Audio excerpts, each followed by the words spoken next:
E-government and e-public services are becoming more and more a daily reality. But massive discrepancies in the level of advance exist between member states. Interoperability aims to resolve that. It is a series of ICT-based tools allowing governments and public administrations to communicate and exchange information more effectively, and with it, to better serve businesses and citizens. Carlos Zorrinho, Portuguese Socialist MEP in charge of the file for Parliament, explains more. Carlos Zorrinho, many thanks indeed for joining us. Before we turn to our questions from experts in this field, perhaps you could just tell us first of all what is interoperability and what are the advantages to public administrations and the public sector? I think all people understand that to have better public services is very, very important.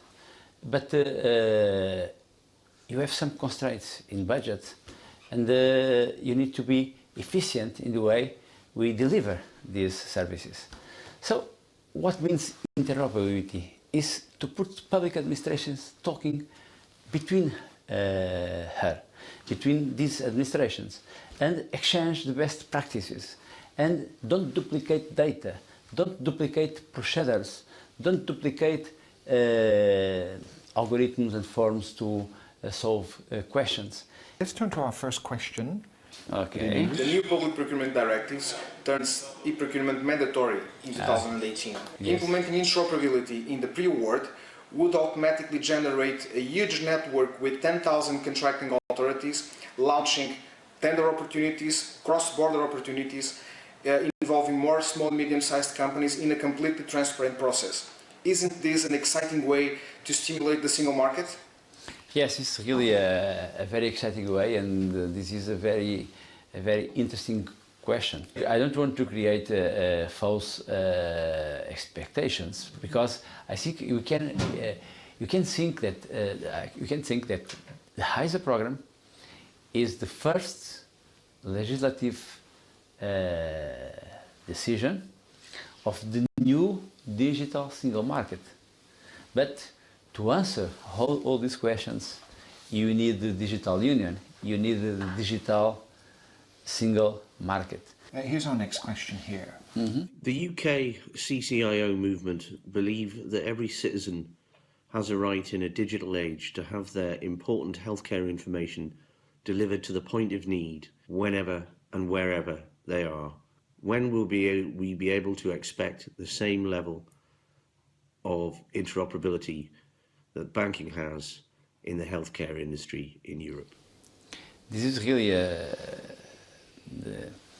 the concrete example of a question that will be answered during all the debate about the digital single market. Because you need to talk about big data, and you need to talk about how to wear the data. It's possible to have health data in one country and be accessed by other country. This is not solved yet in the legislation.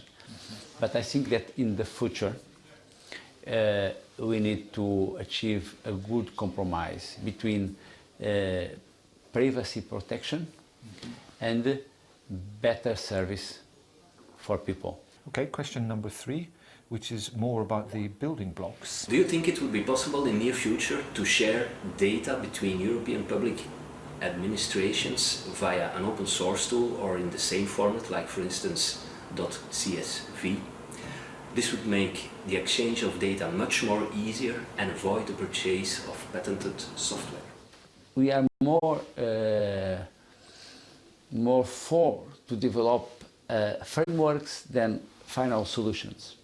Because if you have frameworks, common frameworks, we can after develop multiple solutions, or you can bring solutions developed in the past and readapt these solutions, and to put as a Lego different solutions in different countries under the same platform to create a very interesting building for Europe, a very interesting public administration infrastructure.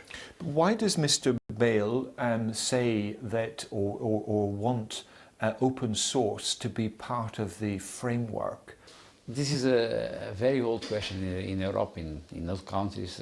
It's a community tool. This battle between more brand sources or more open source, I think you need to choose the best. Mm-hmm.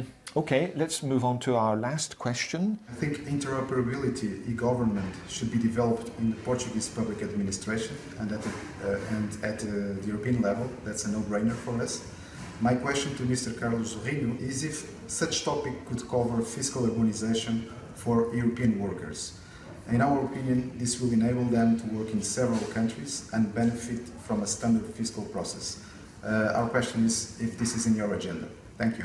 We aim that if we are not now a developed political union, you can try to begin with the energy union and with the digital union. And if we develop an energy union in one digital union, we push for a political union and for a financial union is another way, is a bottom-up approach and fiscal harmonization belongs to that process. And fiscal harmonization belongs to that process. If you look to all the documents, all the pillars to create digital single market, the fiscal harmonization are part of this. It's one of the most difficult parts.